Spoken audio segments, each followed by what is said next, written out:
We're live. Live.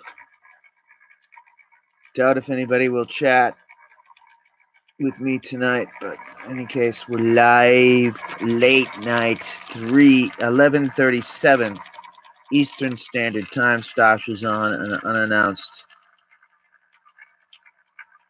YouTube stream. Hey, we got one person. Jump in. We're talking tonight about Apocolypse Now.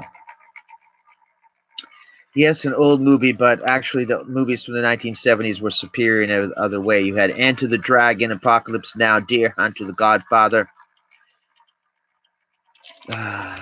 Many movies. Many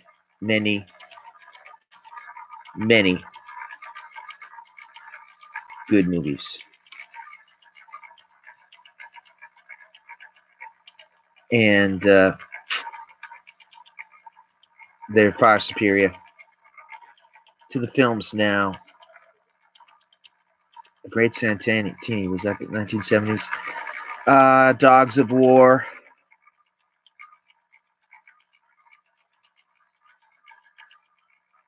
Dog Day Afternoon. Many superior movies with superior dialogue.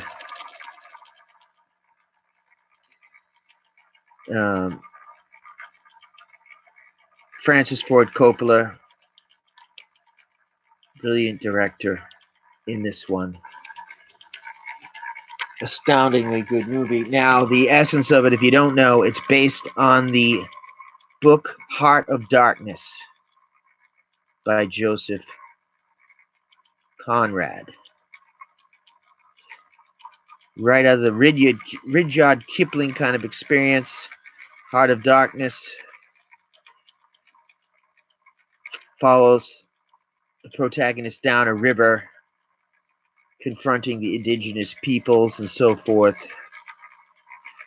Just like the Coen brothers do with O Brother, Where Art Thou is I believe the Odysseus myth. And The Big Lebowski is, of course, The Big Sleep by Raymond Chandler. Arguably, I guess, one of my favorite books.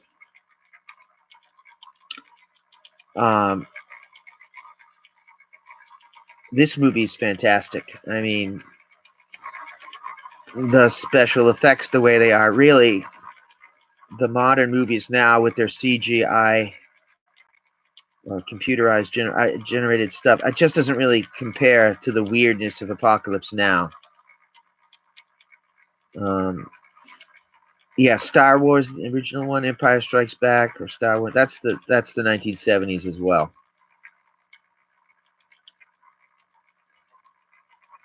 I mean, technically, Apocalypse Now, special effects and cinematography stands today. And actually, the movie soundtrack is dreamy. I mean, you had, I guess, you could argue that the first music video, maybe, is The End by The Doors in the beginning. Psychedelic scene. And it starts out with Captain Benjamin L. Willard.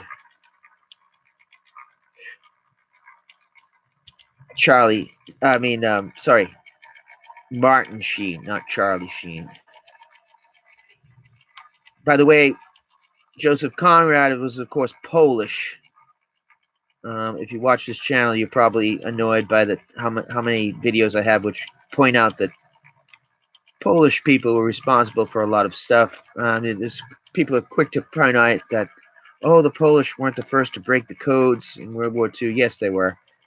They were far more responsible than the British and American press would ever care to admit.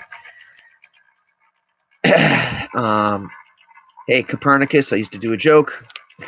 Would still think that the sun revolves around the earth. It was not for the work of Copernicus, but anyway, I won't go too far into that. It's just that, if you're a Polish hater, whatever, if you only go by the jokes, fine. Nobody likes to even admit being Polish anyway. All right. I didn't mean to go that far. We're talking about Apocalypse Now. I believe no characters are Polish Americans in this, so I guess I shouldn't be talking so much about that. I'll shut up. Joseph Conrad was Polish. One of the greatest authors ever, technically. And Heart of Darkness is about a narrated voyage, and that's the narration by Sheen as Captain Willard really works in Apocalypse Now. It does nothing to take away the eeriness of it.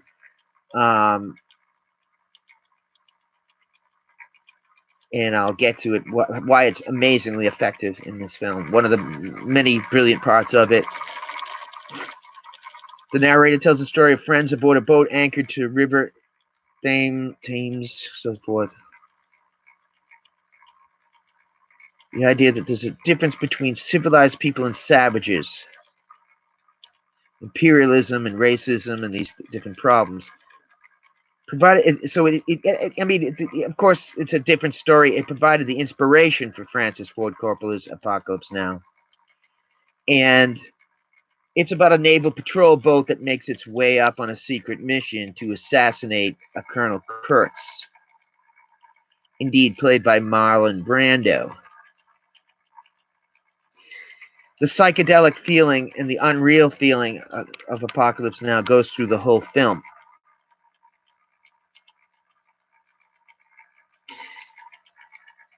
And after you witness this incredible scene of this is the end, my only friend, the end. The familiar Huey helicopters, or the helicopters of Vietnam. There was a scandal with the bank in Boston and all this money, and basically the Viet Cong were taking down thousands and thousands of these helicopters, and a lot of war profiteering money was made. The aim to stop the advance of the North Vietnamese Communist forces and all that, it was a complete waste of time, and probably one of the greatest tragedy of the great country of the United States. I think there was a milestone of, I don't know, the millionth man or 100,000th man committed suicide in connection with serving there. I don't know. I hate to be so negative, but the Vietnam veterans and people who fought secretly in Cambodia and Laos and all this stuff, and there were drugs smuggled home inside the bodies of GIs. The American public never gave these guys their due. Senator Kerry versus the Swift boat people. Hate to make this so controversial that they removed this video, but yeah. There's a philosopher that the Wachowski brothers, who indeed made The Matrix, got a lot of from him. Baudelaire, I never pronounce his name right, but he talks about materialism and hopelessness and propaganda, and he's a Marxist, but I agree with, I personally agree with a lot of what he says.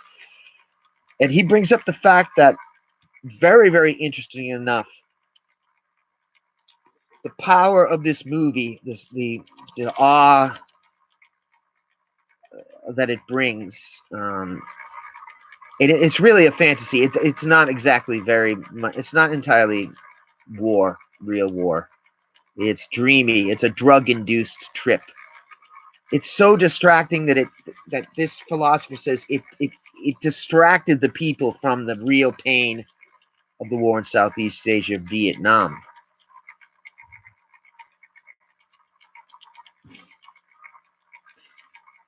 A war that looks like it was intended for nothing but social engineering and depopulation, and that picture of I think it was a CIA guy, last guy to leave, the helicopter tipping over the side of the ship, people fleeing, and tarmacs full of refrigerators and crap left by the Americans as the forces from the North came in and took over. Well, I keep digressing, but this philosopher's uh, insight into this is fantastic. In other words, the movie's so fantastic, such a spectacle, so awe-inspiring, so drug-trippy, and so fucked up that it distracted people from the real pain of Vietnam. Stories about, the drugs coming home within the bodies of the soldiers. There's that song, Bring the Boys Home, Bring Them Back Alive, Turn the Ships Around. That's what it was. The draft. Cities in San Francisco and Cambridge, Massachusetts, destroying the Harvard Square stories. It's all way, way, way before my time, but I heard about it. Country torn apart, the hippies.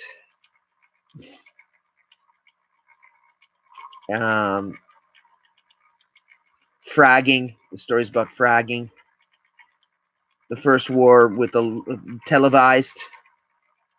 And there's been an analysis that, actually, despite everything, the U.S. forces were handling it, and there was this war expert that did a thing, and he really laid a lot of blame on Walter Cronkite and the media, that the American forces really did handle the Tet Offensive, which was, thought of as the worst counterattack or attack by the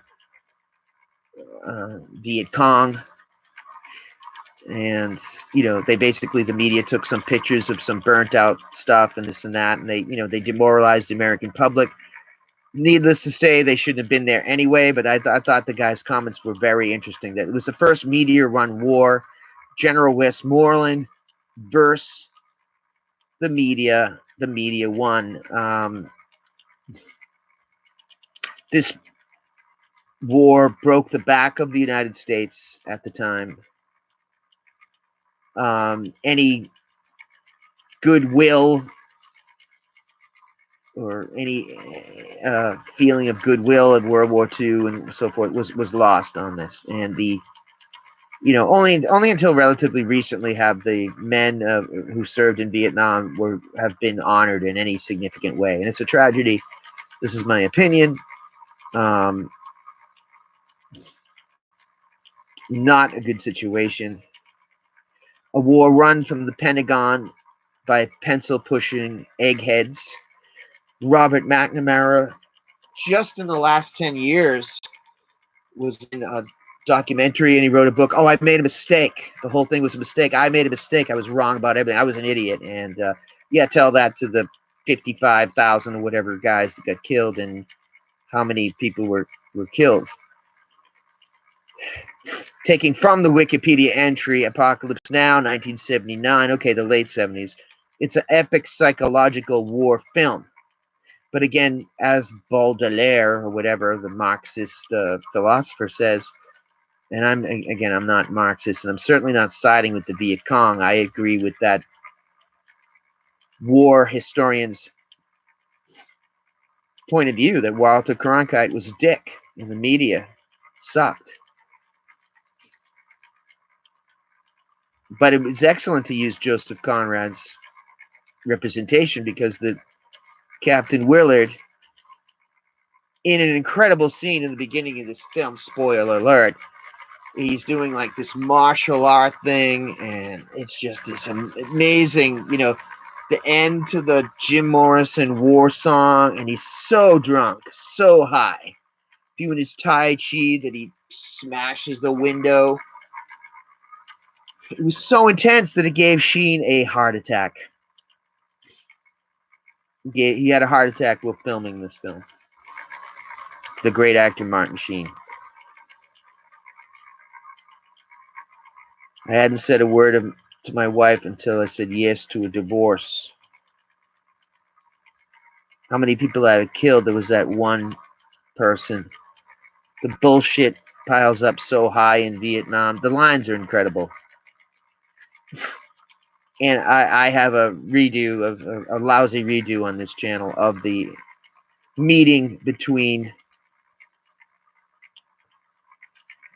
one of the generals, or the colonel, and a unidentified guy that was clearly a CIA man and, kind of a bureaucratic officer played by Harrison Ford.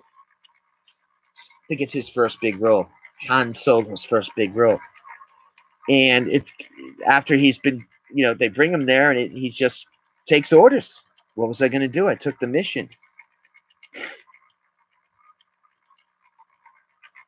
And it brings to the question with Marlon Brando's, character of Colonel Kurtz.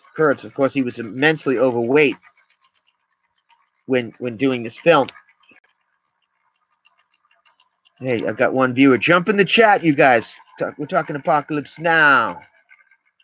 I'm wearing the sunglasses of Clean, Laurence Fishburne's character from this film, as we're talking about Apocalypse Now. Everybody jump in. We're 15 minutes in here. If you're in the mood, jump into the chat room. Talking about one of the greatest films ever made, Apocalypse Now, in relatively great detail.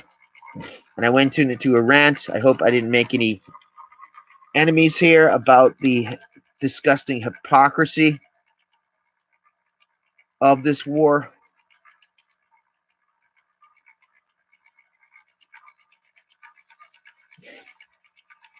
One that the United States still hasn't reckoned with. One might argue the same thing with the weapons of mass destruction not being there, and they still invaded or re-invaded Iraq, I believe, in 2003.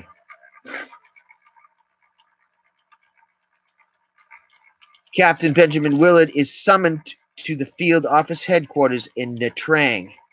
Orders from me, Nha Trang. He's briefed on the situation by 2 Army commanders and a CIA officer. Yeah.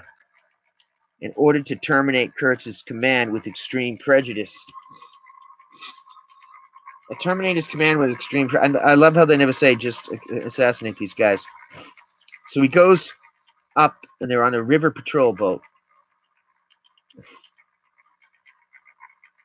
And a lot of the naval guys in the heavy fighting, of course, they're African American. This war, I think, was the first one that brought a lot of quite difficult racial tensions among things. The Ride of the Valkyries. It's kind of a Robert Duvall arguably did the best in this movie in a certain way as Colonel Kilgore. I love the smell of napalm in the morning. He's even probably as good as Marlon Brando in this film, but the acting in this film is unmatchable in terms of American cinema. They play Ride of the Valkyries. They come in, attack the Viet Cong, and they're on boat. The kind of weird thing that shows that's psychedelic, they have Lance. Lance is a surfer, a famous surfer. That's a little weird. Is it safe to surf this beach? Not one stinking dink body. The gooks and so forth. That's the strange thing now in this endless war. War on terror, which they don't even talk about anymore. Just as much carnage, but yet you're not allowed. Oh, the big thing is you don't say a bad word. Yeah. The war propaganda films of this current era are very different. They're not the aggressive films of World War II. They're complicated. I found the one Lambs or to Lions with Robert Redford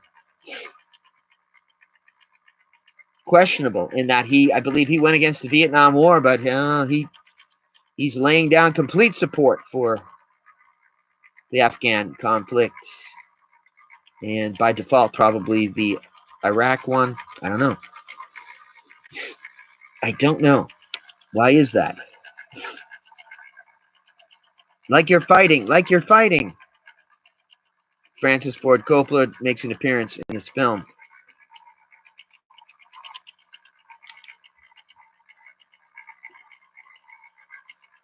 Very, very strange point. Apparently, Dennis Hopper and Marlon Brando had a huge falling out.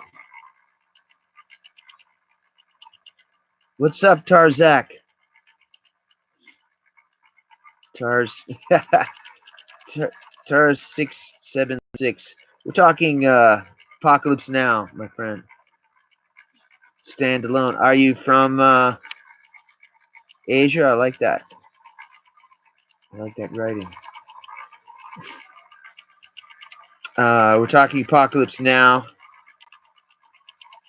Very interesting film. I'm liking my new shades tonight. You may notice I have shades for every show. Unfortunately, I have too many freaking shades. I got a lot of them. They're all knockoff shades. But we're talking Apocalypse Now. The outpost at the Daylong Bridge. There's one of the weirdest scenes is when they confront the guys and they're all completely high. At one point, they're also the bizarre, the chef character. I think he's like, I want to be a saucier. I think he represented very well the common man. Like I didn't want any of this shit. I wanted to be a chef. And they come across a tiger. He's like, a fucking tiger. And Clean, played by Laurence Fishburne, lights up his .50 caliber machine gun and he's shooting all around the jungle. I mean, not a likely thing to happen, but it was like kind of symbolic. And it's a secret mission, and Martin Sheen's character. So there's that tension between the intelligence people and the regular soldiers seen in this film. That was done very well. Like the intelligence guy knows what's going on. And the Navy sailors basically acting like soldiers because they're in a little patrol boat. So it's kind of, the line is blurry between soldiers and the Navy too. That was a small point. And I believe this was the kind of boat that John Kerry served on. Senator Kerry now will be, saving the Earth from the climate thing, and so forth. Where was I going with this? Oh yeah. There's also the Apocalypse Now Redux. Much longer, adds a component of the French. The French still occupy, because the French were there before we were. They weren't doing very well, and the Americans jumped in.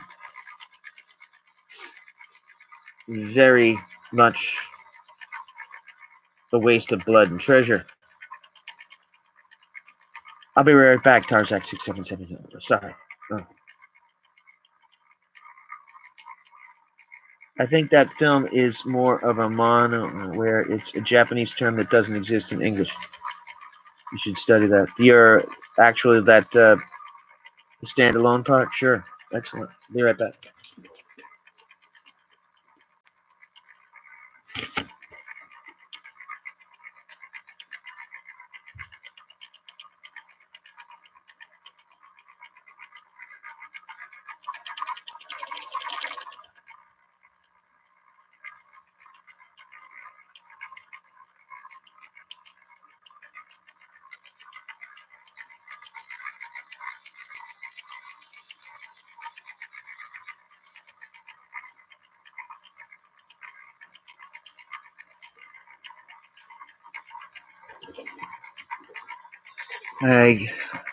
I will study it. You mean the language, the Japanese? Yes, back to Apocalypse Now, my brother. Have you seen it?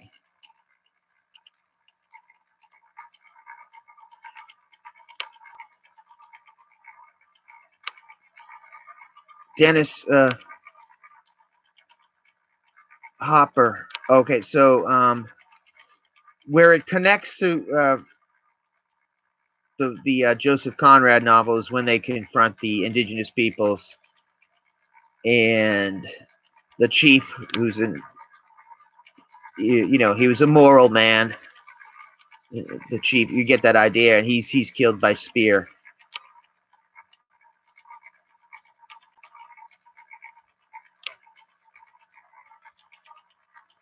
And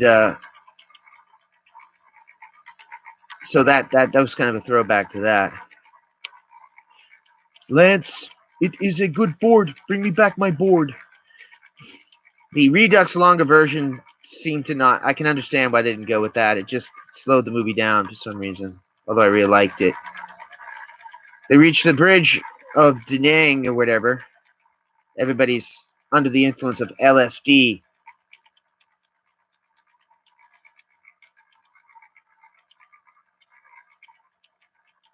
Mr. Clean was killed.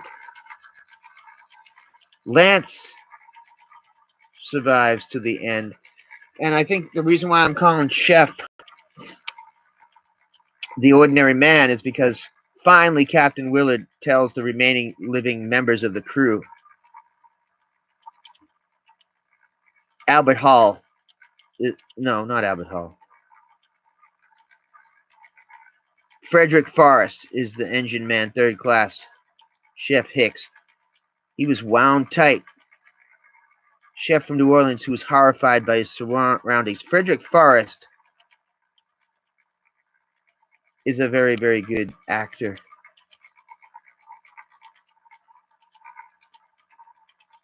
He was on 21 Jump Street. I don't know. Oh, he's not acting that much anymore. He was good. He's good. When Legends Die. Apocalypse Now. I don't want it. I don't need it. I don't want it. I don't need it. I'm a sachet. Lance Johnson is a surfer from Orange County, California. In the bridge scene, he mentions he's taken LSD.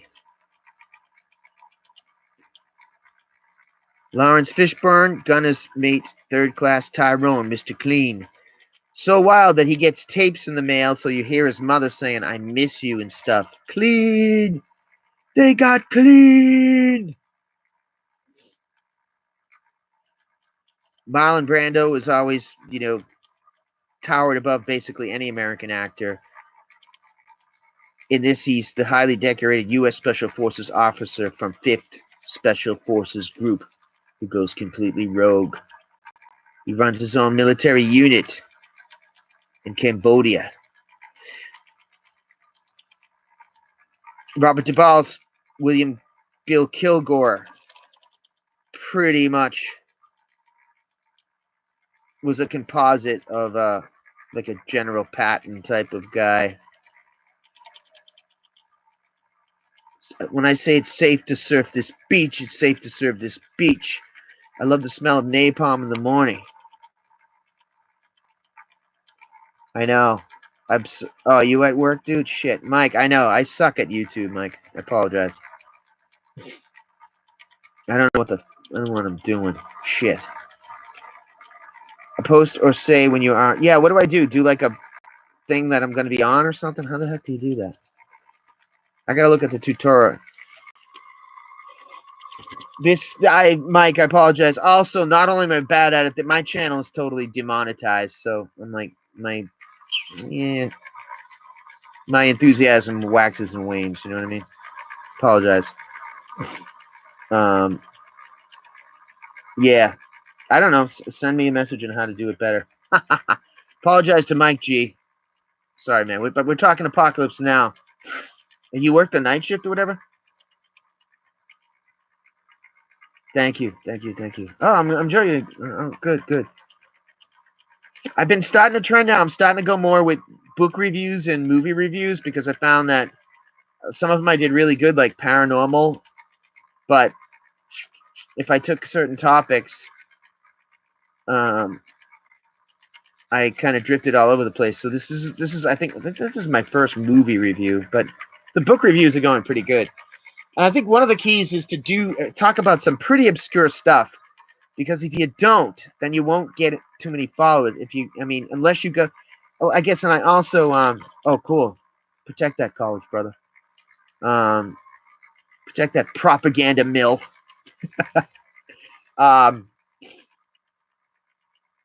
Because if not, it's just Well, I like that I'm doing a review about this movie, but it's like when people talk about pop stuff, that just makes me so mad because it's like talking about celebrities. That's so much of YouTube is that type of thing, and I don't know what's popular. Explosions, um, women from different age groups in bikinis. I don't know. Anyway,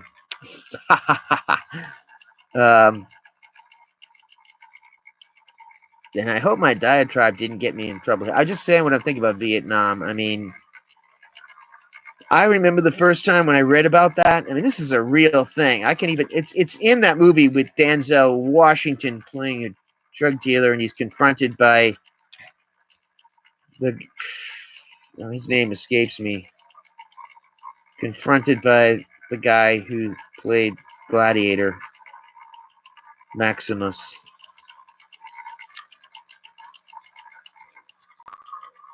Drugs in dead GIs' bodies.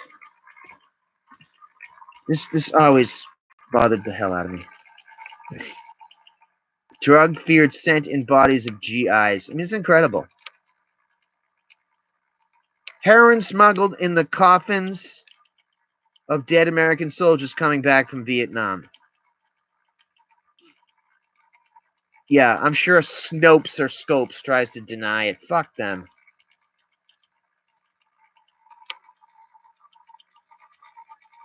It's a real thing. Real thing. I mean,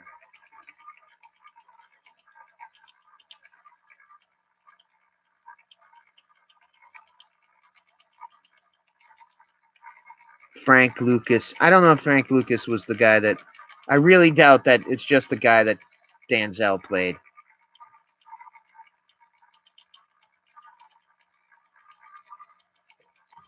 Yeah, I'm sure Snopes. Snopes. Drugs feared scent in dead body. Yeah, I'm here to tell you it happened.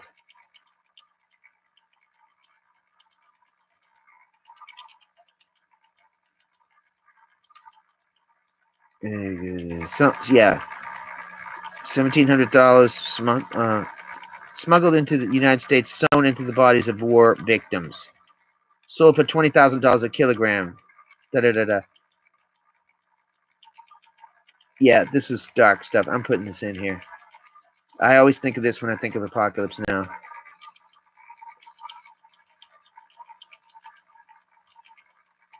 I read the book of Joseph Conrad long ago. Yeah, I definitely did. The Spy is another good one by him.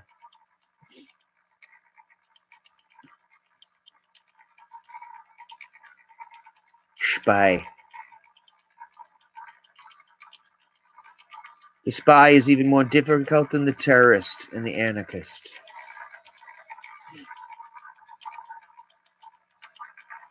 Frederic Forrest is the other guy who plays the colonel.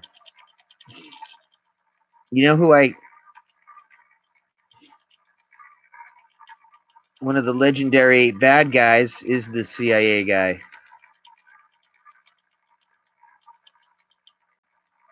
Frederic Forrest. That's okay. Sam Bottoms was Lance Johnson.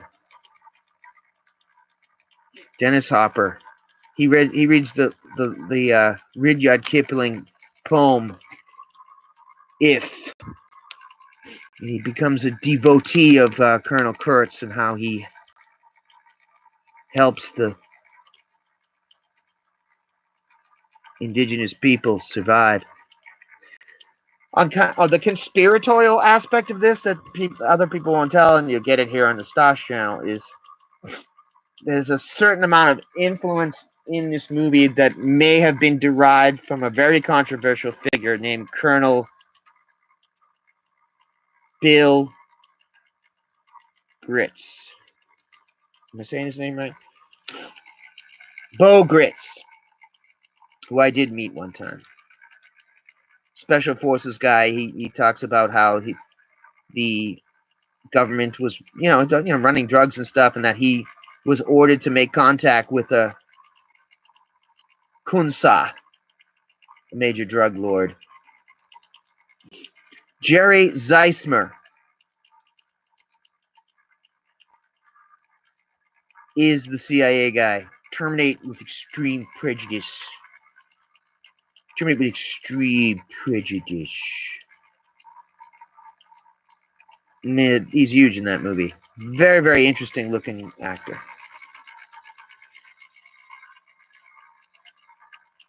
Born in May 31st, 1939, Milwaukee, Wisconsin. I guess he's still alive.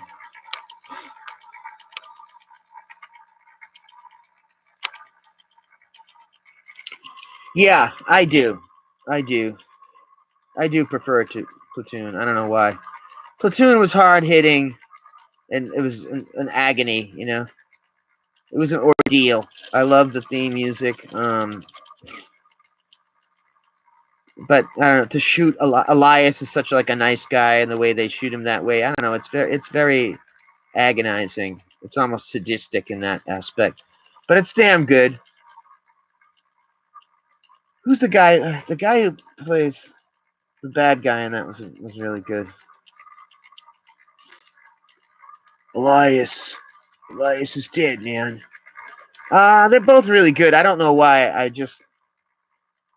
Platoon was more upsetting, and again, just like that philosopher said, you know, Apocalypse Now is you know, probably people get mad for saying it's not upsetting exactly because it's so psychedelic. You know, it shields you from the pain of war because there's a lot of dreamy bullshit in it. Platoon is more like a real war film, so you get upset. You do get upset. One war vet, he said Full Metal Jacket. Full Metal Jacket. Stanley Kubrick was more like Vietnam, and that it gave him flashbacks. The Deer Hunter, since it showed them on the home front, it was almost very, very, very scary in terms of, you know, the draft aspect of it. It shows the guys in there more in their civilian life and the horror of getting drafted, what happened, the whole Russian roulette scene. They're all fantastic movies, but I don't know. I just maybe just the sheer aesthetic of Apocalypse Now to me made it superior than Platoon. Hope that wasn't a shitty answer. But, you know, yeah, Apocalypse Now doesn't burden you. You know, it's not. It's a war movie, but it's not. Let me get the name of that philosopher that I'm continually referencing regarding this.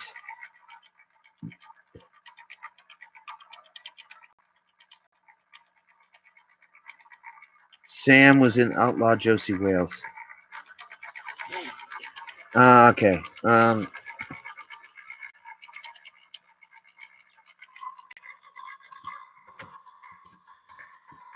Philosopher who most influenced the movie The Matrix. Are you peeled? Yeah, Jean Baudrillard, the mind behind The Matrix, the French philosopher. But his ideas may have found the biggest platform in the movie The Matrix. I will put his name in the liner notes.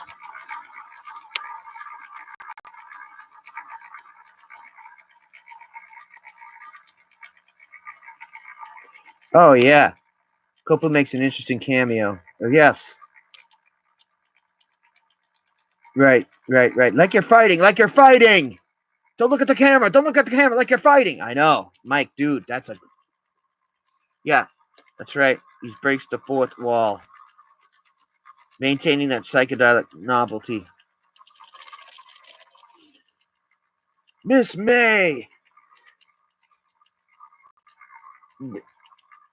Coppola's probably showing his commie aspect when he basically makes the American forces look like assholes with the visiting Playboy playmates and an appearance by Penthouse's Bob Guccione Miss May, you guys are fighting. And then the narrator, just like in Heart of Darkness, works.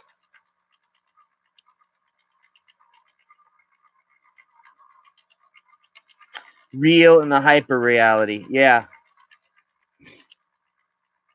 Oh, yeah. His stuff means more than ever now with the lockdown life. Absolutely. We're now living in the hyper unreal. The internet life.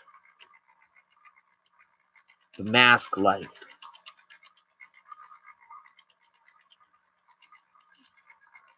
Although, Merchants of Cool. Oh, yeah. Oh, I like that.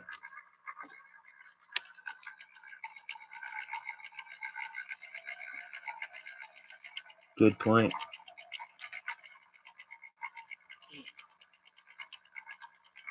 About Mech World. Mech World.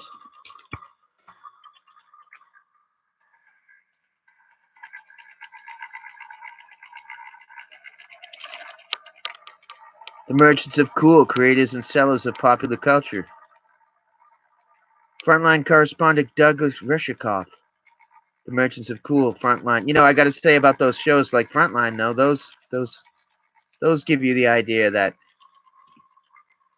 you got the whole story when you watch a documentary.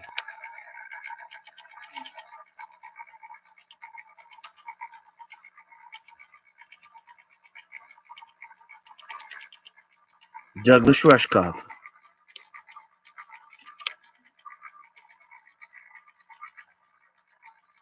Yes, very interesting. Thanks, Mike G.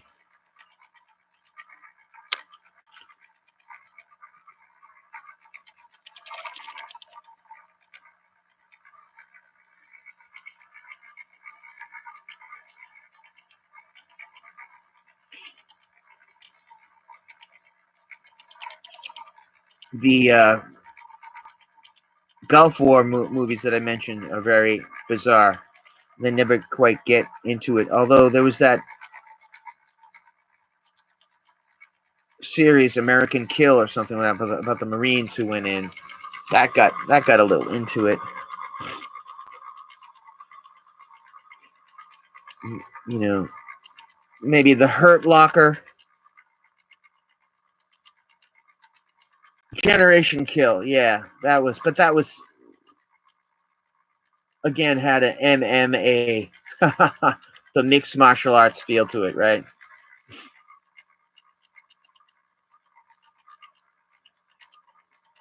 That was sort of pro the war. HBO liberals. What about the one with Jake Gyllenhaal, whatever, and Jamie Foxx? Was strange, you know. That's what I'm saying about I mean, when you see the old World War II movies, there's no doubt that the enemy's the enemy. Now they have these psychological ones. Very strange. Bad lighting in that one. I read the book of which they got Generation Kill. Now that I think about it, and it's interesting to see the real soldiers compared to the actors, like the guy who lit up the building with his M50.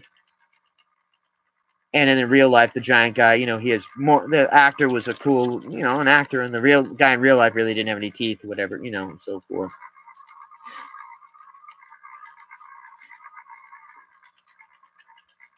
If anybody hasn't seen it, I have, you know, mixed feelings about Jeremy Shahill, kind of a guy on Democracy Now type. Dirty Wars, about Blackwater, but about JSOC, about the JSOC. Is interesting. Admiral McRaven, Make Your Bed, is in it, and he comes and arrives at the Afghan family who he accidentally killed a good guy or whatever. JSOC, Jeremy Shahal. Before that, he did one on Blackwater, the mercenary group. Syriana. Who's that operative, CIA operative? Is it Bruce Baer or whatever? Syriana. Greed works.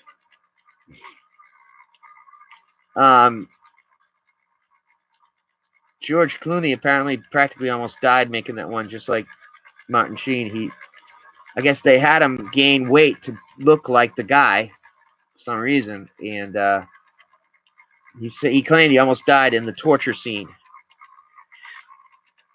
The renegade guys torture him, and it's very strange that the Hezbollah comes to George Clooney's rescue, which is strange. So I guess it's loosely based on that CIA operative's real life, so it's really interesting. And an appearance by CIA director George Tenet in that Syriana movie. Very interesting. Shit, that's a good one. That's one of the last good movies I've seen. Crap. Few and fucking far between, man, of the good movies. I'll tell you.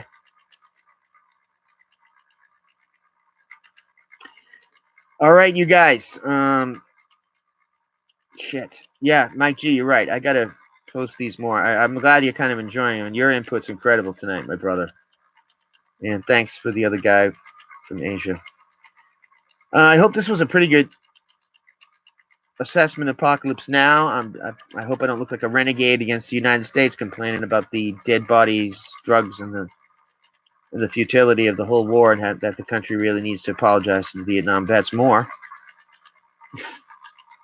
No more wars. Hey. All right, Mike G and my other new friend, thanks for tuning in. I'll figure out how to do the YouTube better, Mike. You're right. I gotta announce these or do something. I don't know. Hope you guys enjoyed yourself. Peace out. Also look into the Legends of the Vietnam Tunnel. I like that stuff. The Tiger Troops went in there to talk about the war. Thanks, brother. We're going to keep up this good content until we have to go on Brighteon. No, just kidding, YouTube. YouTube, you're the best. Mike G, thank you. Have a good night. I will try to make this even more interesting next time. See you soon. I'll try to let you know if you're a subscriber. Subscriber, everybody subscribe. Tell your friends to subscribe. Let's get on. These discussions may be of some type of value. All right, good night. Take care, guys.